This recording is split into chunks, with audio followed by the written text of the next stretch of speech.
O sea, por ejemplo, si meter la carne en un cuarto de refrigeración para que no esté expuesta a una temperatura alta, lavar constantemente las áreas donde está la carne, no, por ejemplo, si es área de corte, pues igual estar como limpiando y todo esto. ¿Ok? Así podemos disminuir un peligro. Y ahora, ¿cómo se introduce uno nuevo? Ahora ya podemos ver el de la cortadura, si ustedes gustan. ¿Cómo podemos introducir uno nuevo? Pues como decía Ana, si pues un señor, no sé, se distrae y se corta, pues ese puede ser uno nuevo, o sea, porque no está tal vez poniendo atención a su trabajo o no sé. Yo he escuchado de casos de donde como que se les traba la máquina y ellos quieren destrabarla y es cuando como sucede ese riesgo de que puedan tener un accidente. Ok, que ahí esa situación, aprovechando que la planteas, está relacionada con la competencia, ¿no? Así es. Si la persona no tiene los conocimientos para proporcionar mantenimiento, para intervenir el equipo o para manipularlo, pues, ¿qué está haciendo ahí? Sí, Entonces ahí la competencia y el perfil es sumamente importante. Si no estás autorizado para hacerlo, mejor no lo toques y busca a alguien que sí sepa hacerlo o que esté habilitado para realizar esa acción de manera más sencilla. El que se pudiera introducir efectivamente, como mencionan de la cortadura, podemos introducir uno cuando en ese momento el operador comenzó a trabajar, inició su jornada, por ejemplo, sin equipo de protección.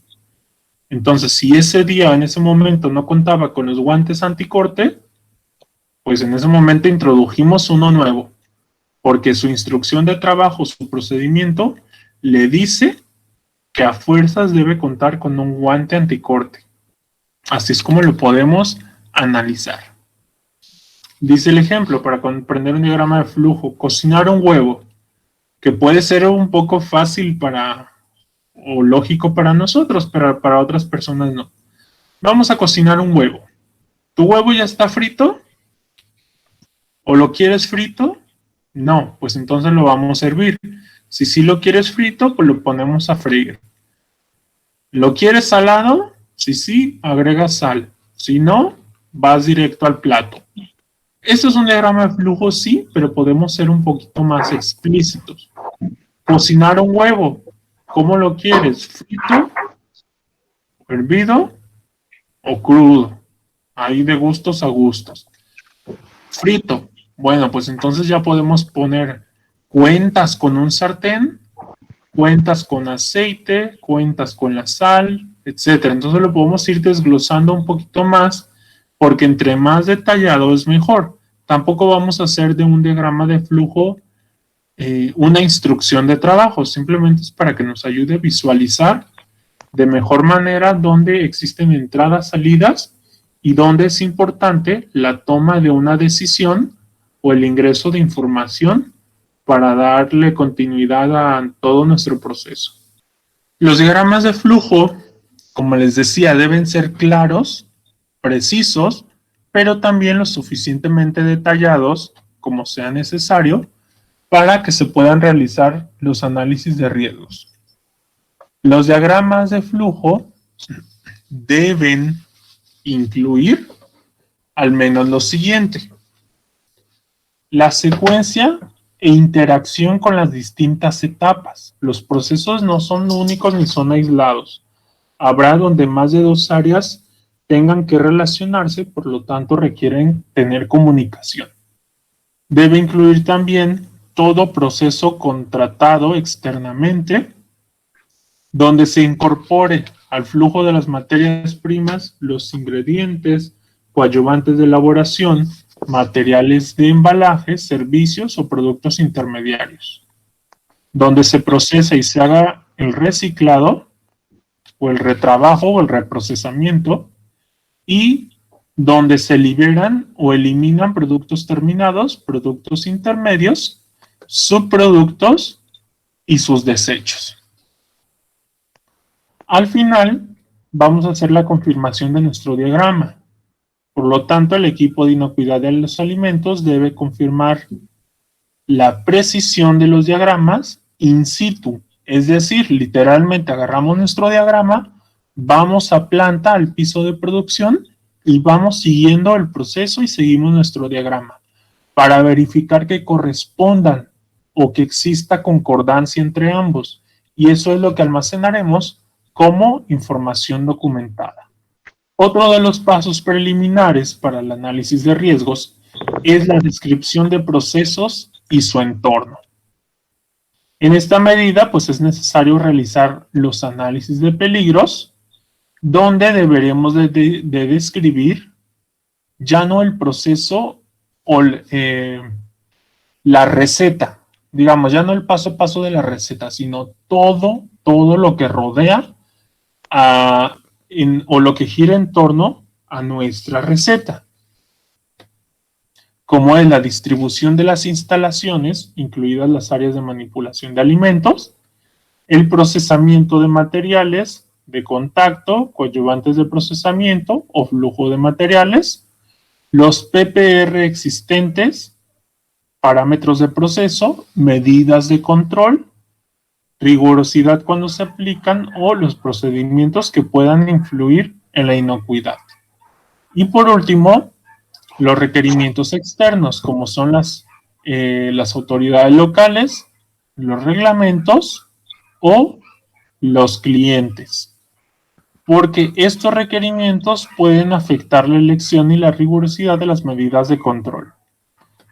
Si, por ejemplo, una medida de control es que yo deba contar con una máquina de rayos X para analizar mi producto terminado,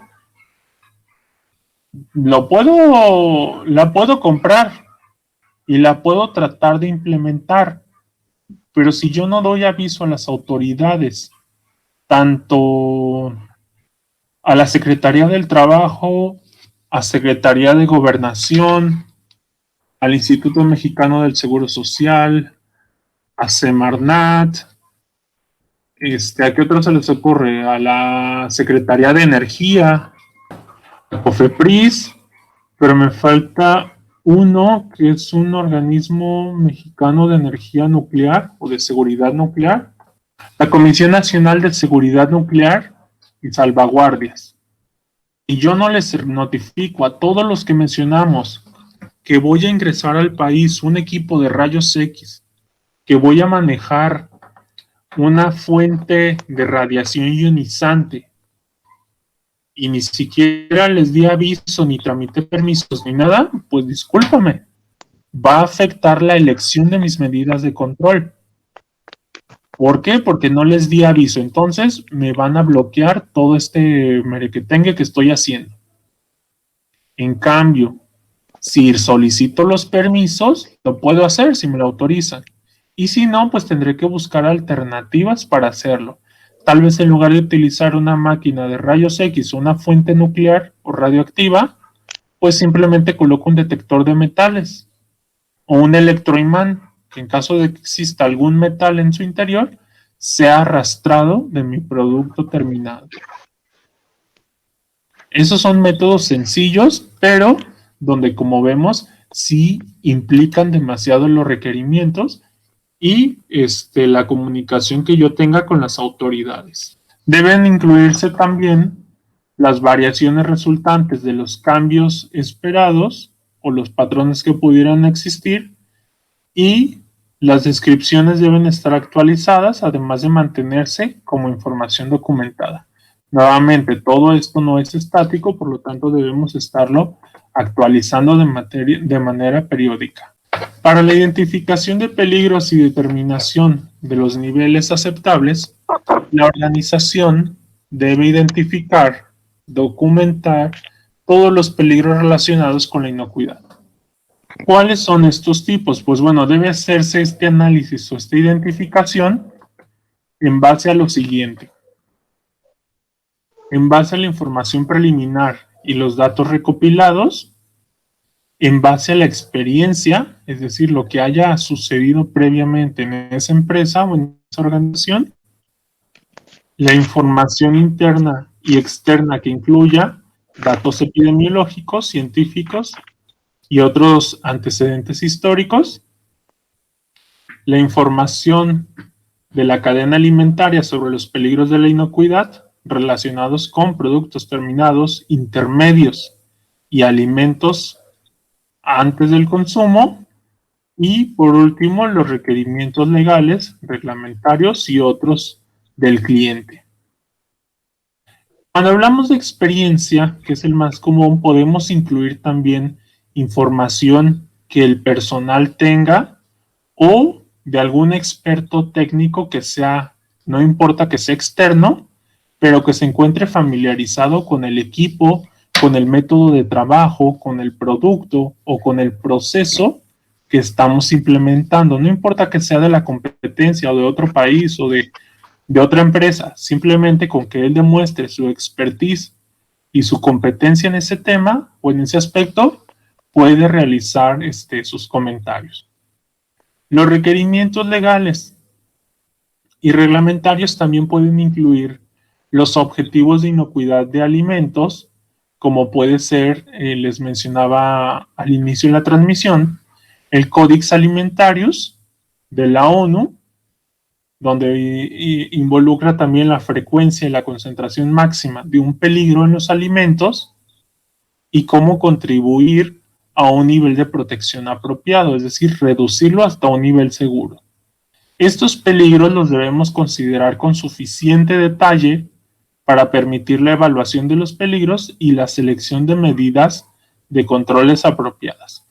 La organización debe indicar las etapas, por ejemplo, desde la recepción de materias primas o de productos, el procesamiento, su distribución y la entrega, en las cuales